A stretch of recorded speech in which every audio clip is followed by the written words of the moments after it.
بسم الله الرحمن الرحيم. فذكر فإن الذكرى تنفع المؤمنين. محترم مقام متولی صاحبہ، جماعت کے ذمہ دار حضرات، نوجوان ساتھیوں، حضرات خواتین اسلام اور معصوم پیارے بچوں، اس پروگرام کو آغاز کرنے کے لیے تلاوت کلام پاک پیش کریں گے ابو الحسن محمد ریان صاحب۔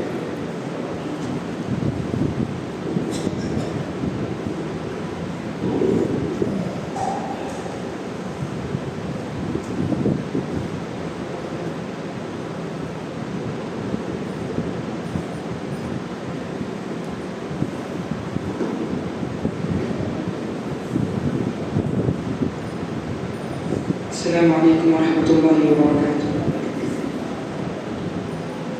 أعوذ بالله من الشيطان الرجيم. بسم الله الرحمن الرحيم.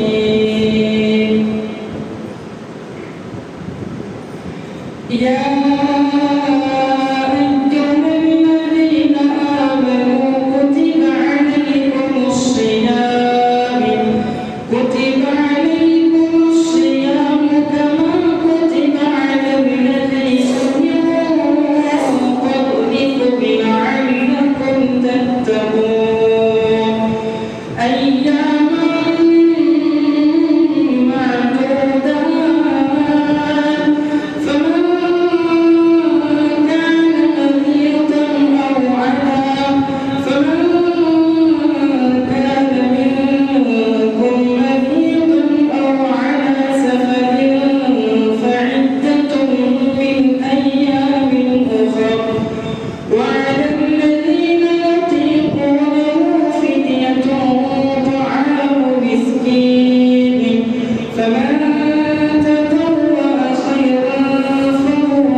رمضان مبارک کے لیے اسلامی اجتماع منعقد کیا گیا۔ اللہ سے دعا ہے کہ اللہ رب العالمین اس پروگرام کو مکمل طور پر نظام سے چلائے، آمین۔ اس میں پہلا خطاب کریں گے مولانا مولوی فضیلت الشیخ عبدالرحمن صاحب خانپوری عمری حفظ اللہ، استاذ جامعہ دارالسلام نور آباد، آپ کے سامنے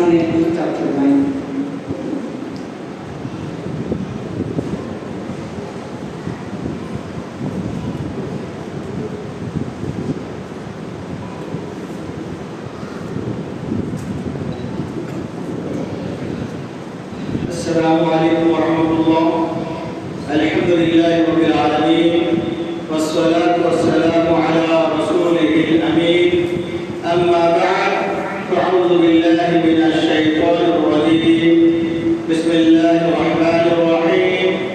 شہر رمضان الذی انزل فیہ القرآن هدى للناس وبينات من الهدى والفرقان۔ محترم مقرم علماء کرام، مسجد کے متولی صاحبان اور جماعت و جمعیت کے ذمہ دار حضرات، نوجوانوں اور بزرگوں، معصوم بچوں اور حضرات خواتین اسلام، اللہ کا فضل و کرم سے ہم لوگ آج مسجد استقامت میں ایک اہم عنوان کے تحت جمع ہوئے ہیں، جس کا نام ہے استقبال رمضان۔ ماہ رمضان آنے والا ہے، یہ مہینہ مبارک مہینہ ہے، برکت والا مہینہ ہے، اور یہ مہینہ تربیت والا مہینہ ہے۔ ماہ رمضان ماہ فوزان ہے۔ محترم حضرات، میں نے جو آیت کریمہ تلاوت کی ہے، اس آیت کریمہ کا مطلب ترجمہ یہ ہے، شہر رمضان الذی انزل فیہ القرآن، ماہ رمضان جس میں اللہ تعالیٰ نے قرآن مجید کو نازل کیا۔ میرا عنوان ہے ماہ رمضان اور سلف صالحین، یعنی حضرات صحابہ کرام کے دور میں جب قرآن مجید نازل ہوا کرتا تھا اور حضرات صحابہ کرام نزول قرآن کے وقت اپنا سفر، اپنی زندگی، اپنی حیات کو گزار رہے تھے، اور کسی کی طرف سے کچھ لغزش، کوتاہی کچھ ہو جاتی تھی تو اللہ تعالیٰ قرآن مجید کے ذریعے آگاہ کر دیا کرتے تھے کہ فلاں صاحب نے فلاں کام کیا۔ اللہ اکبر، بہت بڑی چیز ہے۔ اگر کسی نے کوئی غلط بیانی سے کام لیا، جھوٹ بولا، کسی جنگ میں شریک نہیں ہوئے، غلط بیانی سے کام لیا، اللہ تعالیٰ فوراً قرآن کو نازل کرتا تھا اور ساری معلومات اللہ تعالیٰ دے دیتے تھے۔ بہت بڑی چیز تھی ان کی زندگی۔ آج ہم چھپ کر پردے کے آڑ میں جو گناہ کرتے ہیں، برائی کرتے ہیں، کسی کو پتہ نہیں چلتا اللہ کے علاوہ۔ سبحان اللہ، یہ ہم لوگ کے لیے بہت بڑی نعمت ہے کہ ہماری دنیاوی زندگی کے پردہ فاش نہیں ہوتی، اس لیے ہمیں ہوشیار رہنا چاہیے۔ ایسا نہیں کہ ہماری زندگی کے سلسلے میں کسی کو پتہ نہیں، کسی کو معلوم نہیں تو ہمیں گناہ کرتے چلے جائیں گے، ایسی بات نہیں۔ محترم حضرات، ہمیں ہوشیار رہنا، بائے بائے کا حساب دینا پڑے گا، من وعن اللہ تعالیٰ کے سامنے جواب دہی ہونا پڑے گا۔ اس لیے اپنا محاسبہ خود کر کے، یہ ہمارے لیے بھلائی ہے۔ حضرت صحابہ کرام کے زمانہ میں ماہ رمضان کیسے گزرتا تھا؟ میں پہلے سحری سے شروع کرتا ہوں۔ حضرت زید بن ثابت کو جناب محمد رسول اللہ صلی اللہ علیہ وسلم نے سحری کی دعوت دی۔ زید، آج آپ ہمارے گھر میں سحری کریں گے۔ ہمارے معاشرہ میں افطار کی دعوت تو ہے، لیکن سحری کی دعوت ہم ایک دوسرے کو نہیں دیتے ہیں۔ رات کا وقت، مشکل گھڑی، پریشانی کا وقت، ٹائم نہیں، اس لیے ہم نہیں دیتے۔ اس پر عمل بھی نہیں کرتے. تو حضرت زید بن ثابت رضی اللہ تعالیٰ عنہ اللہ کے رسول کے ساتھ سحری کھائے. آپ فرماتے ہیں اللہ کے رسول نے سحری ختم کی اور سحری ختم کے بعد فوراً مسجد میں تشریف لائے اور اپنے اذان کے بعد جماعت شروع کر دی, نماز شروع کر دی. اس حدیث سے پتہ چلا کہ ہم لوگ ماہ رمضان میں فجر کی نماز دیر سے نہ پڑھے, بلکہ عام دنوں میں جو آدھا گھنٹہ کا وقفہ ہے کس لیے ہے؟ فرض غسل کے لیے, نیند سے غفلت کی, نیند سے بیدار ہونے کے لیے وقت لگتا ہے. اس لیے ماہ رمضان میں تو ماشاءاللہ اذان سے پہلے تیار ہوتے سب سحری کھانے کے بعد. تو حضرت زید بن ثابت کو پوچھا گیا, زید بتاؤ تو صحیح کہ اللہ کے رسول کے سحری اور نماز کا وقت کتنا مسافت تھی, کتنا وقت تھا؟ تو حضرت زید نے کہا قدر ما یقرأ الرجل 50 آیات, یعنی سحری ختم اور نماز کا شروع ہونا یہ وقفہ, یہ مسافت ایسی تھی ایک آدمی 50 آیاتی جو تلاوت کریں گے اس کا وقفہ تھا. 50 آیات تلاوت کرنے میں 10 منٹ 15 منٹ کا وقفہ. اللہ کے رسول سحری ختم کرتے تھے, ادھر اذان ہوتی تھی, فوراً نماز کے لیے کھڑ جاتے تھے. یہ چیز. دوسری بات کیا ہے, اللہ کے رسول جناب محمد رسول اللہ صلی اللہ علیہ وسلم کے دور میں 2 اذان ہوا کرتے تھے, ایک سحری کی اذان اور ایک فجر کی اذان. ان بلال یؤذن قلوا واشربوا حتى يؤذن بلال, یعنی آپ لوگ سحری کھایا کرو جب بلال اذان دیں گے. حضرات صحابہ کرام تہجد پڑھتے تھے, قیام اللیل کرتے تھے, تہجد سحری کا وقت ہو جاتا تھا.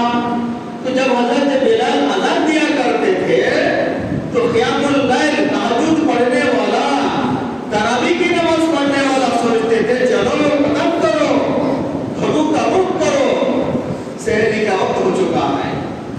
یہاں تک کہ رسول اللہ نے کہا حتی یؤذن عبداللہ ابن ام مکتوم, یہاں تک کہ سحری کا وقت ختم ہو جاتا ہے جب عبداللہ ابن ام مکتوم اذان دیا کرتے. اس حدیث سے پتہ چلا کہ اللہ کے رسول کے دور میں ایک سحری کی اذان, ایک فجر کی اذان ہوتی تھی. محترم حضرات, اللہ کے رسول کے دور میں جب اللہ تعالیٰ نے روزوں کو فرض کیا تو کچھ احکامات سخت تھے, مشکل تھے, اس پر عمل پیدا ہونا ہمارے لیے بس کی بات نہیں تھی. اللہ اکبر, کیا احکامات تھے؟ اگر کوئی شخص روزہ رکھ کر ماہ رمضان میں افطار سے کچھ پہلے سو گیا, آنکھ لگ گئی, نیند کا شکار ہو گئے,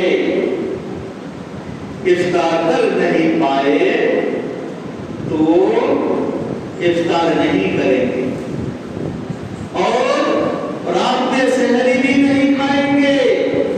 مسلسل دوسرے دن بھوکا پیاسا رہ کر کنٹینیو روزہ کو رکھنا ہے. یہ قانون تھا. دوسرا قانون تھا, دوسرا احکام تھا کہ ماہ رمضان میں اپنے جوزہ سے, بیوی سے بھی ہم بستری کر نہیں سکتے جب تک ماہ رمضان نہ گزر جائے, 1 ماہ مسلسل. یہ بھی قانون تھا. تو ایک مرتبہ ایک مظلوم صحابی تھے, غریب صحابی تھے, جس کا نام قیس بن سلمہ. وہ کھیت میں کام کرتے تھے, کھیتی باڑی کرتے تھے, مزدوری کرتے تھے. انہوں نے شام میں افطار سے پہلے آیا اور بیوی سے کہا افطار کے سامان تیار کرو اور لاؤ.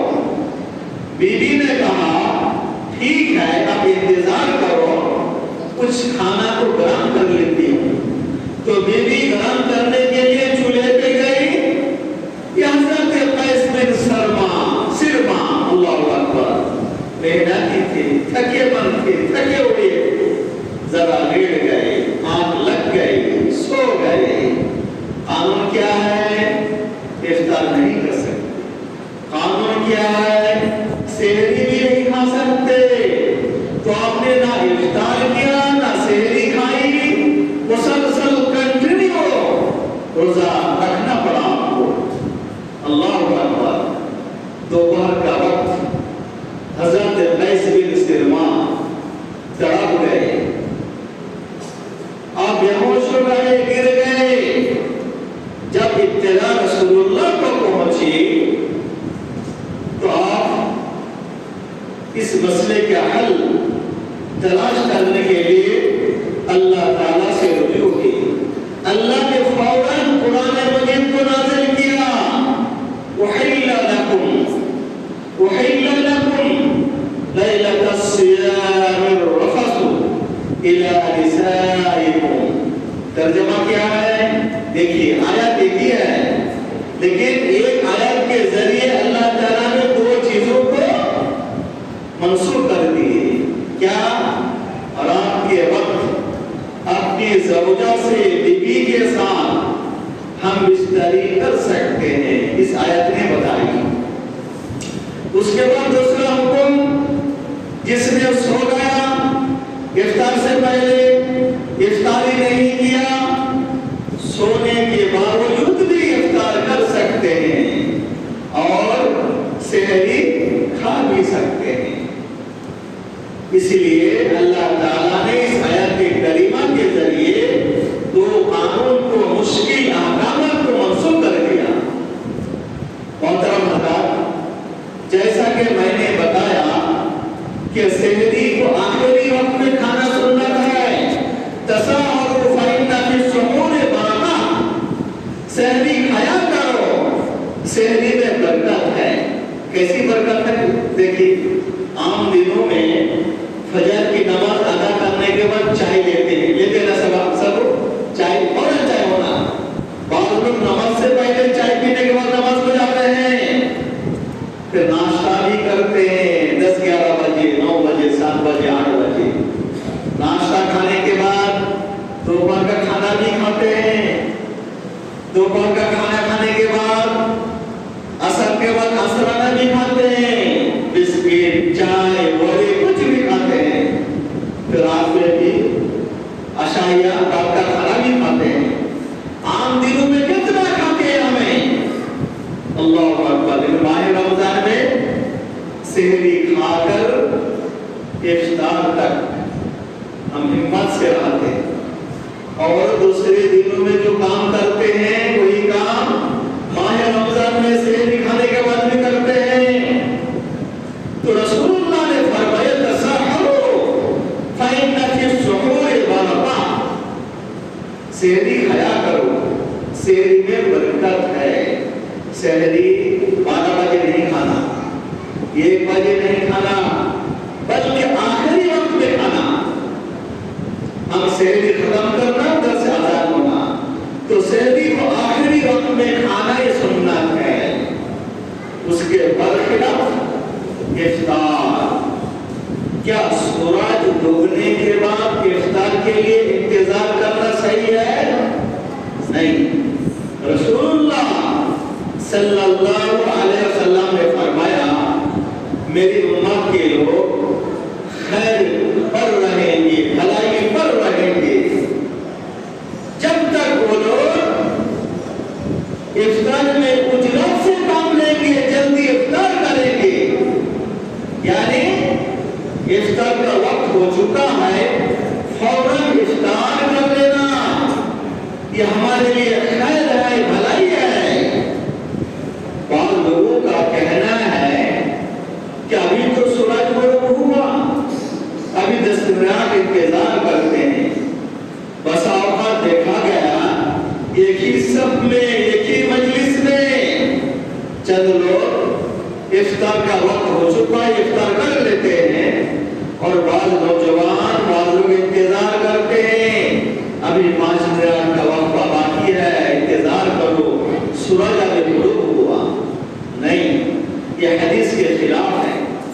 سنت کے خلاف ہے، رسول اللہ کے خلاف ہے۔ سورج غروب ہو چکا ہے، افطار کا وقت ہو چکا ہے، فوراً افطار کرنا یہ سنت رسول پر عمل پیرا ہے۔ محترم حضرات، اللہ کے رسول جناب محمد رسول اللہ صلی اللہ علیہ وسلم نے فرمایا کہ مسافر کے لیے اللہ کی طرف سے رخصت ہے، چاہے وہ روزہ رکھے یا چاہے وہ افطار کرے، لیکن روزہ نہ رکھنا یہ اللہ تعالیٰ کی طرف سے گفٹ ہے، عطیہ ہے، اس کو قبول کرنا چاہیے۔ ایک صحابی آتے ہیں اور فرماتے ہیں رسول اللہ میں بہت سفر کرنے والا ہوں، ہمیشہ میں سفر میں رہتا ہوں، کیا میں سفر میں روزہ رکھ سکتا ہوں؟ تو رسول اللہ صلی اللہ علیہ وسلم نے فرمایا اگر تمہاری بس کی بات ہے، قوت ہے، طاقت ہے تو رکھو، ورنہ اللہ نے رخصت دیا ہے، چھوڑ دیا ہے، اس پر عمل کرو۔ نہیں اللہ کے رسول، میں اپنے اندر طاقت کو پاتا ہوں، محسوس کرتا ہوں، میں رکھنا چاہتا ہوں، تو رسول اللہ صلی اللہ علیہ وسلم نے چھوڑ دیا۔ اور ایک واقعہ ہے کہ اللہ کے رسول نے ایک بھیڑ کو دیکھا جو صحابہ کرام جمع ہو رہے تھے، تو رسول اللہ صلی اللہ علیہ وسلم نے فرمایا کیا بات ہے، کیا ہو رہا ہے؟ تو آپ کو کہا کہ اللہ کے رسول ایک صحابی جو سفر میں تھے، سفر سے آئے اور روزہ کی حالت میں ہیں، بھوک کی وجہ سے بے ہوش ہو رہے، گر گئے، سبحان اللہ۔ تو رسول اللہ صلی اللہ علیہ وسلم نے فرمایا سفر میں مسافر کے لیے روزہ رکھنے کی کوئی ضرورت نہیں۔ تو محترم حضرات، حالات سفر میں ہم برداشت کر سکتے ہیں، قوت ہے، طاقت ہے، ہم رکھیں گے، ورنہ نہیں۔ اللہ تعالیٰ جو ہم کو رخصت دیا ہے، چھوڑ دیا ہے، اس پر عمل کرنے بھی ہم کو نیکی ہے، ثواب ہے۔ دیکھیے 8 ہجری کا واقعہ ہے، جناب محمد رسول اللہ صلی اللہ علیہ وسلم مدینے سے مکہ کو فتح کرنے کے لیے ماہ رمضان کے 10 تاریخ کو نکلے اور صحابہ کرام مسلسل سفر کر رہے تھے۔ دن کے آخری ایام میں صحابہ کرام کی ہمت جواب دینے لگی، دھوپ تیز تھی، موسم گرما تھا، تو صحابہ نے اللہ کے رسول وقت قریب ہے افطار کا، لیکن ہمارے لیے مشکل ہو گیا روزہ کو مکمل کرنا۔ اللہ کے رسول جناب محمد رسول اللہ صلی اللہ علیہ وسلم سمجھ گئے، آپ نے پانی منگوایا اور اعلان کیا اور آپ نے روزہ کو توڑ دیا۔ تو جب صحابہ کرام نے بھی روزہ کو توڑ دیا، لیکن اللہ کے رسول کو خبر پہنچی کہ افطار کے بعد چند صحابہ کرام بھی کنٹینیو روزہ رکھے، مسلسل روزہ رکھے، روزہ کو نہیں توڑے، ختم نہیں کرے۔ تو رسول اللہ صلی اللہ علیہ وسلم نے فرمایا اولئک هم العصاة، اولئک هم العصاة، اولئک هم العصاة، یہ نافرمان، یہ اللہ کے نافرمان ہیں، یہ رسول اللہ کے نافرمان ہیں۔ میں نے روزہ کو توڑ دیا، کس کی مجال روزہ کو مسلسل رکھے؟ تو یہ ہونا تھا جب اللہ کے رسول روزہ توڑ دیے، ختم کر دیے، تو صحابہ کرام بھی روزہ کو ختم کرنا تھا۔ اس لیے اللہ کے رسول نے کہا یہ لوگ نافرمان ہیں، حالانکہ اچھا کام تھا، روزہ رکھ رہے تھے، ہمت بھی تھی، لیکن رسول اللہ کا اعلان ہونے کے بعد اس پر عمل پیدا ہونا بھی اللہ کے رسول کی اطاعت، اس میں بھی نیکی ہے۔ اس میں جو اہم بات ہے، ہمارے معاشرے میں، سوسائٹی میں اگر